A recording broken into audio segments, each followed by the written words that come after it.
All right, guys, what is up? I am on a Skype call with Ameer Rosic. He's joining me today from Kelowna, British Columbia. Quick intro, I met Ameer a couple of years ago at an event in Toronto called Mastermind Talks, and he's a holistic health practitioner. He's got quite the story. You know, what I want to do with this series is I want to talk to people that are kind of a zero to hero story. And Ameer's the kind of guy, and I'll let him fill in the blanks a little bit more, but he's the kind of guy that's a go-getter entrepreneur. Came from not a whole hell of a lot, but the interesting thing about Ameer is in his teens, he was, well, I'll let you talk about it, man, because I know that you were in trouble with the law, you were dealing drugs, you ended up in jail through all that. Give me the before story, because one of the things that's really unique about our clients that deal with debt is they tend to procrastinate. They are a little bit afraid to make a move to get to the other side of debt freedom because they want to feel safe about landing on the other side. I want to hear your story about how you went from where you were to where you are today. Yeah, and you're right, though. And I'm glad you brought that up, Richard. It's like, I consider it the Mount Everest theory. And that is like, you're looking at Mount Everest and you're like, oh my God, look at the size of it. You know what I mean? I can't possibly climb this. But if you break down Mount Everest into peaks, like I'm talking about every 30 feet, and you accomplish 30 feet a day, in no time you've conquered Mount Everest. And that's the problem. Some people procrastinate, others like me, I'm go-getter. There's pros and cons for both. But when it comes to procrastination, I want to say procrastination is the biggest problem. It's the fear on the other side. It seems like it's too much to handle at once. And where I come from, for example, in my teenage years, hustling whatever I could, my mind frame was make as much money as humanly possible, but on the opposite end, man, I was spending double what I was making, right? It was easy come, easy go. So if I made, say, like $2,000 to maybe $10,000 cash in one day, that weekend I'm probably at the club or somewhere else blowing that money, then some, right? Right. So you have to find the balance. It's like, okay, my grandfather says something really important. He's like, it doesn't matter how much money you make. You can make $10 million a year, but if you're spending 20, you're in debt. It matters how much you save, and you save intelligently, and you use your money to work for yourself. Yeah. Don't work for money. Make money work for you. Yeah, exactly. There's two ways to make money in the world, obviously. You can have a business, two of the biggest ways to make money is obviously you can have a business where you employ people that create value in other people's lives, and people give you money because of the value that you've created, and you grow that business. Or the other way is money makes money. It's as simple as that, right? So talk to me about the early years, the dealing drugs, ending up in jail. Like, you must have had a huge turnaround to say, I'm going to take all of this shit, I'm going to put it behind me, and this is what I'm going to do going forward. I mean, you're a kettlebell champion. You're in amazing shape. You put that crappy life behind you. You've got these businesses that you're creating and the value that you've created in other people's lives. What happened in your mind? What did you change? What was a mindset change? Was there a pivot point, a book that you read, somebody that influenced you? What was it? Funny you said that. Gary Vaynerchuk actually just came out with a post on Medium, and this was, I would say, my pivotal access point in my life, where it's similar to like Joseph Campbell talks about the hero's journey, right? So if you're looking at a full circle, the bottom of the circle is the comedic story. The top of the circle is a tragic story, and I'm the comedic story where, life is okay, sort of neutral, crazy times, this and that. Eventually, you're at the bottom of the rung, the ladder. There's no place to go down, or there's two places to go. Either you go down to the abyss and get swallowed by darkness, or you climb the rung. And at the exact moment in my life, I met my soulmate. I met her name's Farah. I met her literally 30 days before I went to jail for a while. And I couldn't believe it. I'm like, here is a person showing me unconditional love, besides my mother. I just met her. She's showing me unconditional love. And she accepted me for my raw version, not a fake version. I didn't pretend I was somebody else. She knew exactly what I did and who I was. And I'm like, oh my God. And that was the catalyst. And Gary Vaynerchuk just came out with a post, like I mentioned, he talks about that. It's like, the only reason truly the Vayner Media is here today is because of my wife. Right. She stood behind me, right? So if you want to summarize it, it was a support system. I had other human beings who loved me enough to see me through my rough times, to help me through my rough times. And there's many other, tools that come around. I've read books such as Napoleon Hill, The Four Agreements by Miguel. I forget his. That's a great book. First name. It's an amazing book. Even reading, There's so many books.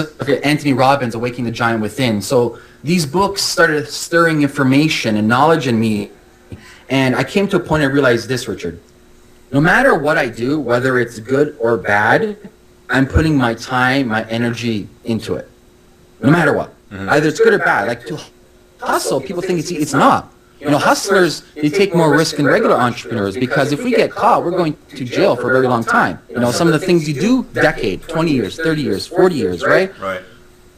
Look at some of these crimes that these white-collar crimes are pulling off to get, what, a year or two for stealing $20 million? Yeah. It's crazy. So the risk is there as a hustler. It's very hard, very competitive, and you got to take risks. Like, it's really cutthroat. It's not like, oh, sit back, money's rolling in somehow. That's not the case, in fact. I'm very curious, actually, if I could chop it up and see how much it costs per hour, what would it come out to? You know what's funny, man? I was listening to this podcast, and somebody was talking about, if they, it was a very, very successful individual. I can't remember the name for the life of me, but they had gone from zero to, like, complete hero. And they were saying, if I had known what it was going to take for me to get where I am today, to achieve the level of success. And this guy's like super successful, like $100 million company. He said, I wouldn't have done it. I would have stayed where I was at because it's that much work. It's not easy. It takes a lot to like move in that, it's like the big flywheel, right? Like you've read the Jim Collins book.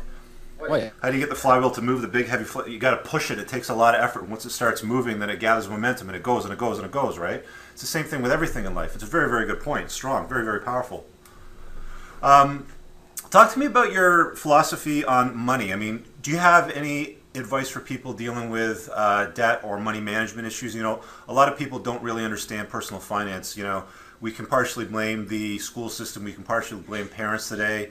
We can blame ourselves and look in the mirror too, obviously. But what are your philosophy on money, personal finance, and debt itself? Because I saw an article that you were featured in, and one of the things that you had mentioned in it, it was last week, and I think one of the things that you were talking about was money or saving $1 here and there.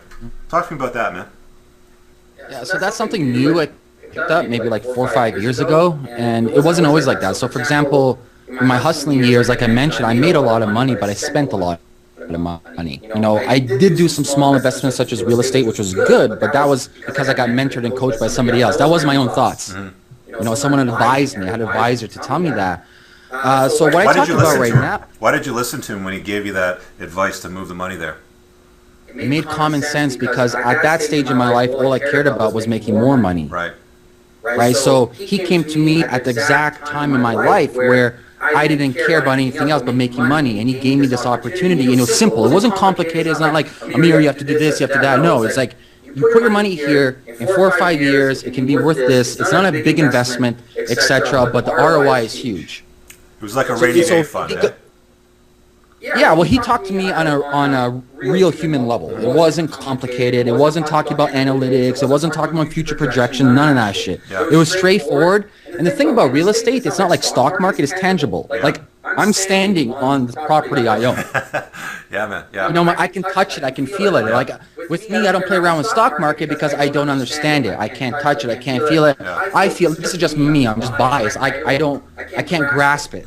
But real estate, I can grasp. I can stand on, and I can call it my own. So I made that. But like I said, I didn't really save too much until, like, say, 4 or 5 years ago when I started adopting the philosophies of sustainability. So what that means is most people stressed out over the fact that, wait a minute, I have to save X amount for this, I have to pay X amount for that, and it gets complicated. It's overwhelming on the mental bandwidth of the brain. And Ramit Sethi talks about this, how to, in one of his courses. But pretty much is like I created a system that no matter what, everything is funneled automatically from my bank accounts. So going through everything, how much you want to save per month, and why do you want to save it? How much you want to go toward? Yeah, how much you want to go towards bills? How much you want to go towards, and make different kind of categories. And I had everything automated. Regardless of what I made per month, a small percentage automatically from my bank account goes into those other different accounts. I'm I'm not thinking about it. It's automated. It doesn't stress me out. The bills get paid. My saving is there because I wasn't an individual to be like, hey, I got cash. Let me take 6% out of this, 10% out of that. It wasn't like that. It's just I got cash and it goes. However, when it goes to my bank and it's all automated, it's plug and play. I don't need to worry about nothing. And funny though, you get kind of a high because after maybe like 4 or 5 months without you checking to say your savings account, you're like, oh yeah, it's growing, and it almost becomes like a gamification process. Yeah, absolutely, awesome. So yeah, that's a solid piece of advice. Then is just set aside a certain amount every single month. Keep it out of sight, keep it out of mind. It'll just grow on itself. So that's great. So we've talked for about 10 minutes. Talk to me about what you're working on right now. I know you've got a couple of projects. You're a holistic guy. You help entrepreneurs and athletes by coaching them, with what to do with their diet, with sleep. You've got a biohacking course. You're doing this EMF underwear thing to protect people's balls. Talk to me about that stuff. Yeah. So we're launching an Indiegogo campaign on November 10th, and the company's called Riparo, which stands for shield in Italian. And basically, what's the problem today, man, Richard? It's out there. It's a big elephant in the room. It's our cell phones, man. Yeah. Wireless routers, cell phones, Wi-Fi, believe it or not, does cause problems. There's thousands of studies out there. It causes, your sperm to decrease, causes your testosterone to decrease, causes issues with headaches, tumors.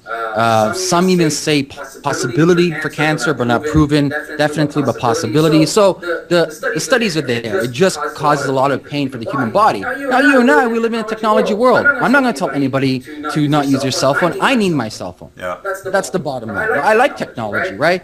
I consider it in a neutral position. You either use technology for good or use it for bad. There's no good technology, bad technology. It's how you use technology. So how can we live in a world in harmony with technology as humans? And that's where Riparo fits in. Our clothing line protects you 99.9% from the radiation. It's plug and play. You don't have to think, oh, do I need a case for this? Do I have to do that? Everybody wears clothes. So why not wear clothes that protects you from the dangers of EMF? Yeah. Let me just touch on that for a sec, because I've got my cell phone here, and I've made it a point for the last probably 5 or 6 years to keep this thing away from my body as much as possible. A lot of people, the iPhone, let's just stick it in the pocket, right? Yeah, exactly. That's where they put it. A lot of people won't buy the big phones because they like to keep it in their pockets. But I'm going to share a story with you. My cousin Carmen, she died when she was 32. She lived in England, and she was one of the first people to have. Do you remember those big Motorola cell phones, the ones that you could throw at people if you didn't like them? Of course. Yeah. She was on that thing all the time. You know what she died of? Brain cancer. I don't think it's a coincidence. Anyway, so thanks for your time, Ameer. That's very powerful stuff. Thanks for sharing your story from zero to hero. And what I'll do is I'll throw in the links to the video if there's anything that you want to share, your biohacking toolkit, or the link to the Indiegogo campaign, and how people can reach you, I guess your website as well. Do you want to throw anything else in there?